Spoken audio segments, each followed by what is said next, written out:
Hello guys, welcome back to this channel. In this today's video, I'm going to show you how you can add clickable link to Canva design.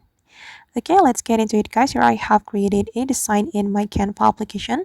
And for example, I'm going to add clickable link to this YouTube logo. First thing first, we can click on the YouTube logo like this. And then we can select the more option.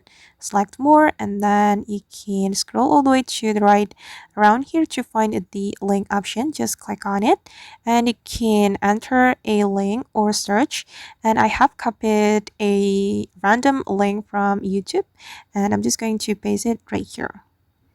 This is the link I want to add to this YouTube logo, and we can select the display mode right here.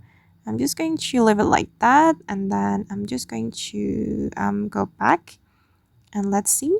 If we click this YouTube logo, the link will appear.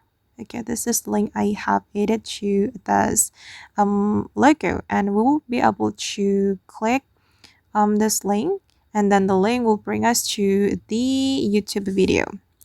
Alright guys, and that's how we can add clickable link to Canva design. I hope this video will be useful for you. Thank you so much for watching and see you in the next video.